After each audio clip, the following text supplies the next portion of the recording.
Bismillahirrahmanirrahim. Assalamualaikum warahmatullahi wabarakatuh. Halo guys, wilujeng wayah kieu. Perkenalkan, saya Fikri Hakim. Pada kesempatan ini saya berkolaborasi dengan Pak Casim untuk memaparkan materi mengenai kalimat efektif. Materi ini merupakan materi lanjutan dari materi tentang kalimat sebelumnya. Ya, materi kalimat mungkin sudah Pak Casim sampaikan sebelumnya. Ada yang masih ingat apa itu kalimat? Ya, kalimat adalah satuan bahasa yang sekurang-kurangnya terdiri atas subjek dan predikat. Lantas apa bedanya dengan klausa? Eits, tunggu dulu. Kalimat adalah satuan bahasa yang terdiri dari subjek dan predikat dan berintonasi final. Itulah yang membedakannya dengan klausa. Misal ada konstruksi ibu berkebun. Ibu berkebun diakhiri oleh tanda tanya. Ibu berkebun. Itu menjadi kalimat tanya. Ibu berkebun diakhiri oleh tanda baca titik. Ibu berkebun. Itu menjadi kalimat berita. Nah, tanda baca atau intonasi final tersebut yang menjadi ciri dari sebuah kalimat. Sekarang, apa yang dimaksud dengan kalimat efektif? Kita coba bahas dari namanya terlebih dahulu, efektif, dari kata efektif. Apa yang dimaksud dengan efektif? Menurut Kamus Besar Bahasa Indonesia, efektif dapat didefinisikan sebagai kemanjuran atau kemujaraban. Dapat juga didefinisikan sebagai sesuatu yang berhasil guna atau bernilai guna. Sekarang kita kaitkan dengan kalimat. Kita bisa menarik simpulan bahwa kalimat efektif adalah kalimat yang to the point. To the point dalam artian langsung pada tujuannya. Sehingga kalimat efektif dapat bernilai guna atau berhasil guna seperti definisi Kamus Besar Bahasa Indonesia tersebut.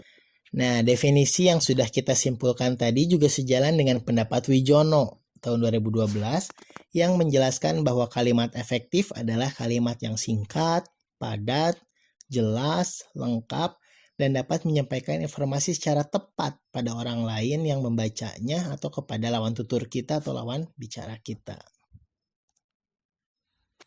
Nah, setelah kita bahas definisi tentang kalimat efektif, sekarang kita coba sama-sama rumuskan ya ciri-ciri dari si kalimat efektif itu. Kira-kira ada yang sudah terbayang ciri-ciri apa saja yang melekat pada kalimat efektif? Ya, pertama adanya kesepadanan dan kesatuan. Kemudian kedua adanya kesejajaran bentuk. Yang ketiga adanya penekanan-penekanan tertentu dalam kalimat. Yang keempat adanya kehematan. Dan yang kelima, adanya variasi dalam struktur kalimat. Sekarang kita akan coba bahas satu persatu.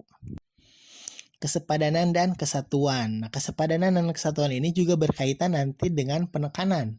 Jadi antara satu ciri dan ciri lain itu ada saling keterkaitan satu dengan yang lainnya. Seperti itu. Apa yang dimaksud dengan kesepadanan dan kesatuan dalam kalimat? Seperti yang sudah kita definisikan di awal, bahwa kalimat itu sekurang-kurangnya terdiri dari subjek dan predikat, kemudian berintonasi akhir. Nah, intonasi akhir itu menjadi pertanda sebuah kesatuan. Jadi dalam kesatuan tersebut sekurang-kurangnya ada subjek, ada predikat, boleh ditambahkan objek, keterangan dan lain sebagainya sesuai dengan kebutuhan, sesuai dengan tujuan yang ingin dicapai dari si kalimat tersebut. Contoh, ada kalimat ibu memasak nasi di dapur. Kalimat tersebut merupakan contoh kalimat efektif. Penekanannya ada di mana, fokusnya ada di mana, fokusnya ada di ibu yang sedang memasak nasi. Kemudian dibantu oleh keterangan tempat di dapur. Kalimat tersebut bisa menjadi tidak efektif saat kesatuannya kita acak-acak, kesatuannya kita ubah. Misalkan keterangannya kita pindah ke tengah. Ibu di dapur memasak nasi. Secara gramatikal itu masih bisa diterima, masih berterima secara bentuk kebahasaan. Tapi secara keefektifan, fokusnya menjadi bias. Fokusnya akan ke ibu atau akan ke dapur atau akan memasak nasi. Terbagi menjadi ada 3 fokus nanti si pembaca atau si pendengar nanti terbagi fokusnya. Kemudian kita bisa pindahkan misalkan keterangan tempatnya menjadi ke depan. Di dapur, ibu memasak nasi. Kalimat tersebut juga secara kebahasaan, secara gramatikal masih berterima.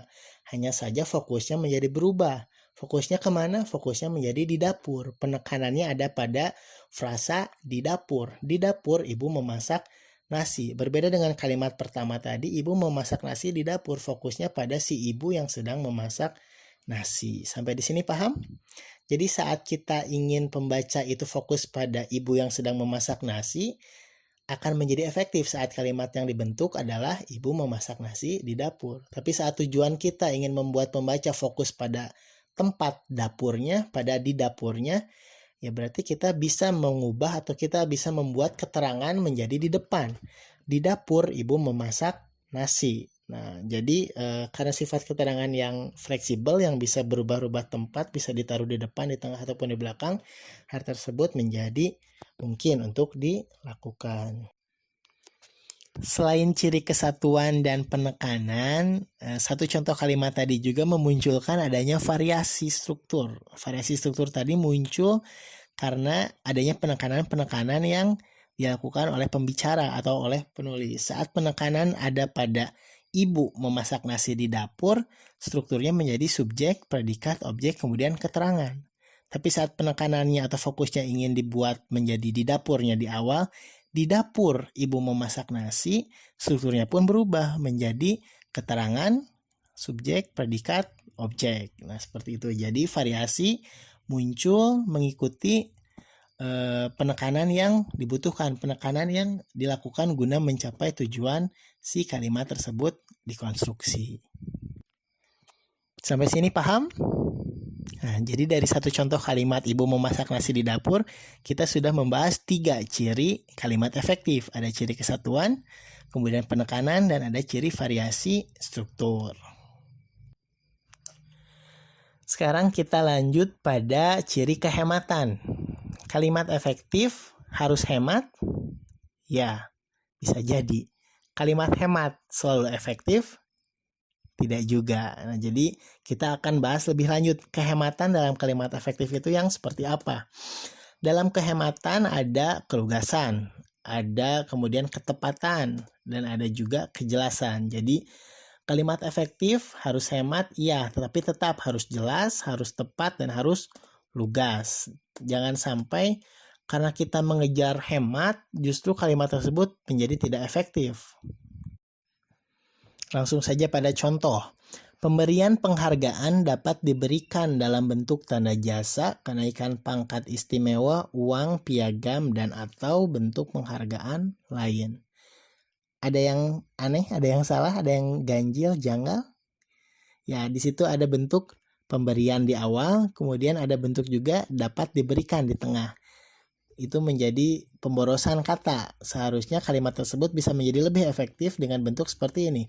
Pemberian penghargaan dapat berbentuk tanda jasa, kenaikan pangkat istimewa, uang, piagam, dan atau bentuk penghargaan lain. Nah, bisa dibuat menjadi lebih hemat, bisa dibuat menjadi lebih efektif seperti itu.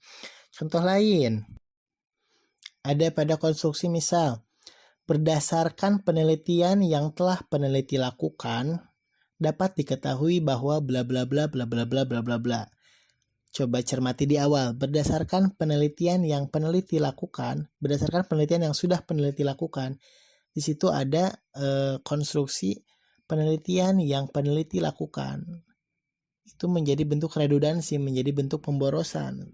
Penelitian ya pasti dilakukan oleh peneliti. Peneliti ya pasti melakukan penelitian. Konstruksinya bisa dibuat menjadi lebih efektif. Berdasarkan penelitian dihasilkan bahwa atau berdasarkan penelitian diketahui bahwa bla bla bla bla bla bla bla bla bla. Hal tersebut menjadi lebih efektif. Contoh lain lagi yang lebih sederhana, adanya bentuk-bentuk redundansi yang mungkin sering kita lakukan tanpa sadar. Misal, masuk ke dalam, ya masuk sudah pasti ke dalam. Jadi tidak perlu digunakan bentuk yang berulang seperti itu. Contoh lain, maju ke depan, mundur ke belakang. Cukup gunakan saja maju atau ke depan, cukup gunakan mundur atau ke belakang. Tidak perlu kedua-duanya. Seperti itu. Itu merupakan salah satu contoh redundansi atau pemborosan kata. Selanjutnya yang terakhir adanya kesejajaran atau paralelisme. Kira-kira kalian sudah tahu tentang kesejajaran atau tentang paralelisme dalam kalimat? Kesejajaran dalam kalimat efektif mensyaratkan bahwa bentuk dan struktur yang digunakan dalam kalimat efektif harus sama atau sederajat. Misal, Buku itu dibuat oleh Badan Bahasa dan Gramedia yang menerbitkannya. Itu merupakan salah satu contoh yang tidak efektif atau dikatakan tidak sejajar. Mengapa? Karena ada bentuk buku itu dibuat oleh Badan Bahasa dan Gramedia yang menerbitkannya. Buku itu dibuat adalah bentuk pasif, ada afiksasi di situ. Kemudian dan Gramedia yang menerbitkannya, ada afiksasi me, itu bentuk aktif. Ada bentuk pasif, ada bentuk aktif. Nah, itu dianggap tidak sejajar, tidak paralel. Seharusnya yang efektif seperti apa? Yang efektif itu menjadi buku itu dibuat oleh Badan Bahasa dan diterbitkan oleh Gramedia.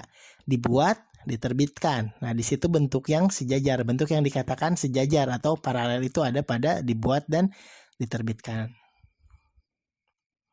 Paham sampai sini? Ya, agar lebih paham, untuk tugas silahkan Anda coba buat kalimat efektif.